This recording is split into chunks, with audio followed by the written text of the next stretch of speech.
Hi everyone, मेरा नाम ऋषभ है और आज हम इस वीडियो में जानेंगे मार्केट का नेक्स्ट मूव क्या होने वाला है। क्योंकि मार्केट आप देख रहे हैं इस समय काफी उठापटक मची हुई है मार्केट में। इसका मतलब है कि मार्केट बहुत वॉलेटाइल है, कभी भी बहुत तेजी से नीचे जाता है, कभी बहुत तेजी से ऊपर उठने लगता है, जो कि आज ऊपर उठा है।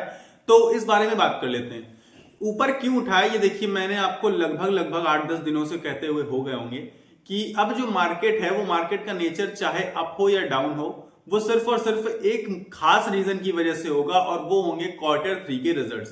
कंपनी के क्वार्टर 3 के रिजल्ट्स जिस प्रकार से आएंगे उस प्रकार से मार्केट बिहेव करती हुई नजर आएगी। मार्केट का मतलब क्या है? मार्केट तो स्टॉक से बनी है। तो अगर कोई स्टॉक पर्टिकुलर खराब प्रदर्शन करता है, क्वार्टर 3 के रिजल्ट्स खराब आते हैं, तो उसमें निगेटिविटी आपको देखने को मिलेगी क्योंकि उसमें सेलिंग प्रेशर बनेगा। अगर कोई स्टॉक अच्छा प्रदर्शन करता है तो उसमें बाइंग बनेगी, मतलब बाइंग अपॉर्चुनिटी है और लोग खरीदेंगे और वो स्टॉक ऊपर उठेगा। तो अगर स्टॉक्स ऊपर उठेंगे तो मार्केट भी ऊपर उठती हुई नजर आएगी, और अगर स्टॉक्स नीचे गिरेंगे तो मार्केट भी नीचे गिरती हुई नजर आएगी। इसीलिए आप देखेंगे 3-4 दिनों से कि कभी मार्केट नीचे उठ रही है, कभी ऊपर उठ रही है। उसका रीजन है कि जिस दिन रिजल्ट्स बेहतर आते हैं कंपनियों के, क्योंकि अलग अलग दिन अलग अलग कंपनियां रिजल्ट्स अनाउंस करती हैं, तो जिस दिन बेहतर रिजल्ट्स आते हैं तो पॉजिटिविटी दिख जाती है हमारी शेयर मार्केट में, जैसा कि आज हमें दिखा है। और जिस दिन निगेटिव रिजल्ट्स आते हैं उस दिन निगेटिविटी दिखती है।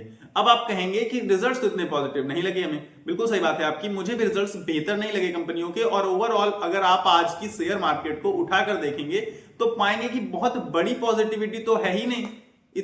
आपके पोर्टफोलियो तो ज्यादातर रेड नजर आ रहे होंगे आपको, क्योंकि कुछ बहुत चुनिंदा स्टॉक्स, मतलब बहुत लिमिटेड स्टॉक्स ने बहुत ज्यादा अव्वल दर्जे का प्रदर्शन दिया है। जी हाँ, जैसे आप बजाज फाइनेंस उठाकर देखेंगे या फिर इधर आ जाइए आप विप्रो में। आईटी सेक्टर आप पूरा का पूरा उठा के देखिए, कुछ नहीं, चाहे इन्फोसिस हो, चाहे टीसीएस हो, चाहे कोई अदर कंपनी हो, लेकिन विप्रो अकेले 6-7% भागा जा रहा है। ये है कंपनी का क्वार्टर 3 का रिजल्ट। तो ये क्वार्टर 3 के रिजल्ट्स जितने बेहतर होंगे उतनी बेहतर कंपनी प्रदर्शन करेगी। फिर उसको सेक्टर से या शेयर मार्केट से कोई खास इंपैक्ट नहीं होगा। ये चीजें मैं आपको पहले बता चुका हूं और यही चीजें होती हुई नजर आ रही हैं।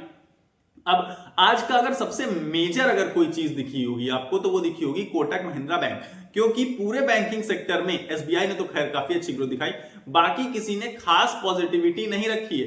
पॉजिटिव एचडीएफसी बैंक भी है, आईसीआईसीआई बैंक भी है, लेकिन इतना खास आपको नहीं लगेगा क्योंकि वो 1% भी पूरा नहीं है पॉजिटिव। लेकिन अकेले कोटक महिंद्रा जो 9-10% लेके उड़ा है, उसकी वजह से पूरा बैंकिंग सेक्टर उड़ा है करीब 1.5% से ज्यादा पर। और बैंकिंग सेक्टर में कोटक महिंद्रा जो है वो हमारा निफ्टी 50 का भी हिस्सा है और कुछ बैंक्स भी हिस्सा है, जो हमारे एसबीआई है, एक्सिस बैंक है, एचडीएफसी, आईसीआईसीआई, ऑलमोस्ट इनमें से सारे पॉजिटिव नजर आ रहे हैं एक्सिस को छोड़कर। तो इसकी वजह से सिर्फ बैंकिंग सेक्टर और कुछ विप्रो और बजाज फाइनेंस की वजह से, बाकी ओवरऑल आप देखेंगे तो मोस्टली स्टॉक्स निगेटिव पाएंगे आप निफ्टी 50 के। लेकिन इसके बावजूद जो पॉजिटिव थे वो बहुत ज्यादा पॉजिटिव थे, इसीलिए ओवरऑल शेयर मार्केट हमें पॉजिटिव नजर आ रही है। लेकिन आपको घबराने की जरूरत नहीं है। जिन किसी का भी पोर्टफोलियो निगेटिव है, हाँ आपने कुछ अव्वल दर्जे की चीजें कर रखी है, उसमें कुछ गलतियां की होंगी आपने इसके पहले, आपने बेहतर स्टॉक शायद नहीं पिक किए होंगे, लेकिन उससे कोई फर्क नहीं पड़ता। क्यों? क्योंकि जब मार्केट उठती है ना तो बेहतर और खराब स्टॉक नहीं दिखती, सारे के सारे स्टॉक्स को लेकर उठ जाती है। और जब मार्केट गिरती है बहुत तेजी के साथ तो सारे के सारे स्टॉक्स गिरते हैं, चाहे वो अच्छे हो या बुरे। पर फिर भी हम अच्छी कंपनियों को खरीदने की सलाह में ज्यादातर क्यों देता हूं? क्योंकि जिनकी फंडामेंटल्स अच्छे हैं, जो कंपनी बेहतर परफॉर्म कर रही है, बेहतर कामकाज है उसका, वो कंपनी सबसे पहले उठती है। बस ये चीज आपको ध्यान रखनी है। इसीलिए मैं आपसे कहता हूं हमेशा कि रिस्क को मैनेजमेंट अपने तरीके से करिए, ताकि रिस्क अगर कम हो जाएगा तो रिवॉर्ड बेहतर, इन फ्यूचर बेहतर रिवॉर्ड मिल ही जाते हैं। बहुत लोग कहते हैं हाई रिस्क हाई रिवॉर्ड, वो तुरंत की बात है कि एक दिन की अगर आप कमाई चाहते हैं तो हाई रिस्क लेना पड़ेगा, तभी हाई रिवॉर्ड मिलेगा।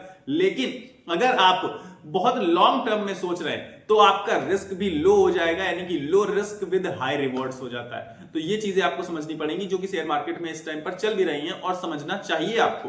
क्योंकि शेयर मार्केट आपको उठता हुआ आज नजर आया, पर पोर्टफोलियो अभी भी गिरे हुए नजर आ रहे हैं आपको। और बहुत सारे ऐसे स्टॉक्स अभी भी मौजूद हैं हमारे उसमें जो कि अच्छा प्रदर्शन कर सकते हैं आगे चल के, और उनके फंडामेंटल्स बहुत स्ट्रांग है, कंपैरेटिवली सस्ते दामों पर मिल रहे हैं, बुक वैल्यू के नियर मिल रहे हैं, या फिर पी बहुत सस्ता है, बुक वैल्यू से नीचे है। ऐसे स्टॉक्स आपको तलाशने चाहिए जिनके फंडामेंटल्स स्ट्रांग, और ये सारी चीजें जो मैंने आपको बताई। क्योंकि जब शेयर मार्केट उठना स्टार्ट करेगी, आप कहेंगे आज भी उठी, आज तो ओवरऑल मतलब वो तो आपको पता है ना क्वार्टर 3 के रिजल्ट्स की वजह से उठ रही है। जब ये रिजल्ट्स का इंपैक्ट खत्म, सब कुछ खत्म हो जाएंगी चीजें, तब जब अगर उठेगी शेयर मार्केट तो सबसे पहले वही स्टॉक्स उठेंगे, ये आप सब जानते हैं, हालांकि पूरी की पूरी शेयर मार्केट उठेगी ही और आगे चल के उठना है। इस बात में अगर आपको कोई शक है तो आपको इतिहास उठाकर देखना पड़ेगा। इतिहास उठाकर क्या देखना पड़ेगा? शेयर मार्केट का इतिहास कहता है कि मार्केट हमेशा अपने जहां भी खड़ी होती है वहां से कुछ समय बाद ऊपर पहुंच ही जाती है। वो साल, 1 साल हो सकता है, 6 महीना हो सकता है, वो 1 महीना हो सकता है, कितना टाइम लगेगा ये क्लियर नहीं है, लेकिन ऊपर उठेगी ये क्लियरिटी फिक्स है। अब देखिए, ऊपर उठने के लिए भी 1-2 बातें हैं। अगर एफआईआईज भारी मात्रा में बाइंग करते हैं, भारी मात्रा में एंट्री लेते हैं हमारी मार्केट में, तो ऑटोमेटिकली हमारी शेयर मार्केट बूस्ट हो जाएगी, भागना स्टार्ट कर देगी। ठीक है, अब जब ये उठेगी तो पहला टारगेट पता है क्या निकल के आएगा? पहले तो अपना ऑल टाइम हाई ब्रेक करेगी 26,277 वाला। दूसरी चीज क्या करेगी? 27,000 का पहला टारगेट होगा इसका। इसके बाद 30,000 की तरफ बढ़ने लगेगी, जो कि मैं ये नहीं कह रहा हूं कि 30,000 का लेवल आपको 2025 में देखने को मिलेगा। मैं आपसे ये कह रहा हूं कि 27,000 के लेवल्स बहुत सारे एनालिस्ट बोल रहे हैं कि 27,000 2025 में ही देखने को मिलेगा निफ्टी 50 का लेवल।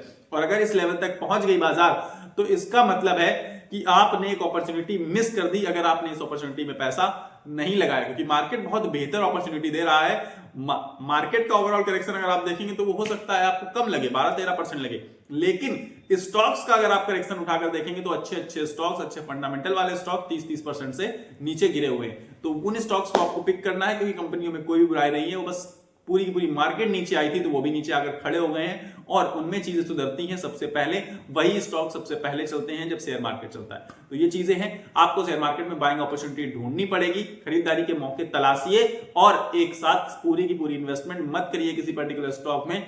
आप अपने जो भी इन्वेस्टमेंट हो उसे 10 भागों में बांट के अलग अलग जगह पर लगा सकते हैं, या फिर एक ही स्टॉक पर्टिकुलर आपको चुनना है तो भी 10 हिस्सों में बांट के 10 बार में इन्वेस्टमेंट करिए। एक ही बार में कहीं भी पैसा मत लगाइए। ये मेरी तरफ से मतलब आपके लिए मेरी तरफ से ओपिनियन था, अगर आपको मानना तो आप मान सकते हैं। फिलहाल रोज परमानेंट देखिए वीडियो बनाता हूं मैं, आप सभी के लिए बनाता हूं, ये भी फिक्स है, अपने लिए तो बना नहीं रहा हूं। तो आपको क्या करना होता है, आपको लाइक का बटन आ रहा है, लाइक का बटन दबा दिया करो। ठीक है, लाइक तो कोई दिक्कत नहीं, लाइक कर ही लेते होगे आप लोग मुझे। फिर अब आपको करना है, एक सब्सक्राइब का बटन भी आ रहा होगा, उस सब्सक्राइब का बटन दबाना ज्यादातर लोग भूल जाते हैं। व्यूज बहुत अच्छे आ रहे हैं लेकिन सब्सक्राइब का बटन लोग नहीं दबा रहे, तो सब्सक्राइब का बटन तुरंत दबा दो, नीचे आ रहा है, कोई बुराई नहीं। सब्सक्राइब बटन दबाकर आपका क्या चला जाएगा? कुछ नहीं जाएगा, लेकिन मुझे उससे बहुत खुशी मिल जाएगी। तो सब्सक्राइब का बटन दबा के आप लोग मेरे साथ जुड़ सकते हैं ऐसी न्यूज पाने के लिए, ऐसे वीडियोस पाने के लिए।